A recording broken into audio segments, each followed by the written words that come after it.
Čaute ľudia, môj meno Exploiter, ja vás vítam u ďalšieho pofiderného vlogu. Tentoraz je tu so mnou tento Šulin. Fajtík, čaute. A pomaly, ale isto sa chystáme na zápas. Dúfam, že to tam dobre vidno, je to tam dobre vidno? Ja mám okuliare totižto a vonku je skurvené svetlo. Je to tam celkom dobre vidno. Počkaj, skúsime z druhej strany. Oh damn, je to lepšie? Neviem. Ja neviem, okej. Každopádne ideme na zápas. Dneska hráme veľmi dôležitý zápas. A veľmi ťažký zápas. A ja mám antibiotika. A meškáme už asi 5 minút. Pretože sme čakali na Fajtíka, kým sa vysere. Áno, alebo dokým sa Peter doje. Ja som jedol perky s lekvárom, mamina mi robila. Každopádne, inak môžete si všimnúť, že mám svoje úžasné tričko, pretože to je tá na zastrašenie supera. To budem asi aj hrať, to si dám na dres. Ale nie, okej, takže vysvetlím, prečo je tento zápas taký dôležitý.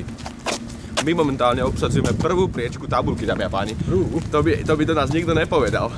A hráme proti koľkým? Asi 4. alebo 3. Áno, dajme tomu 3, nech to tak lepšie znie. Počkaj, Kladok. Sú tam takí dvojmetroví otcovia proste s 2 deťmi. No A jasné. my ideme proti nim hrať. Ono tam sú, proste pozrite sa na mňa, ak vyzerám. A budem hrať proti typkovi, čo má bradu takto, jak Dan Bilzerian. 2 kerky, už bol 4 roky vo väzení za 2 zabitia. Teraz sa proti nám zahrať, tak sa už teším. To bude super. Inak minulé som mal čiapku, alebo čo? A že si mi písali, že sa mi nepáči tvoj nový útes, alebo čo? Že mám nový štýl vlasov, alebo čo? No a ja som iba nemal lak na vlasy, tak som musel nosiť čiapku. Teraz už lak na vlasy mám, ale nechcelo sa mi to robiť, tak to mám takto kokotno. Každopádne už sa... Ja, ďakujem. OK, dámy a páni, myslím, že to je všetko z tohto pofiderného vlogu. Ešte sa vám možno ozveme po zápase, ako to dopadlo.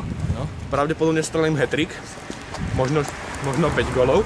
Môže sa stať, nikdy neviete.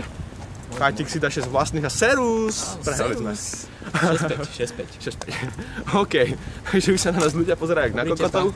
Dobrý. Ja tu vlastne chodím s takou dlhou predloženou udicou. To vyzerá trošku jak udica. Už mi volajú. Už niekto volá, už niekto. Volá mi. Áno. Že Jakub má toto hovor na dráte. Už sme tu za minútu. OK, takže týmto sa s vami lúči Exploiter a Fajtík. Čau. Majte sa!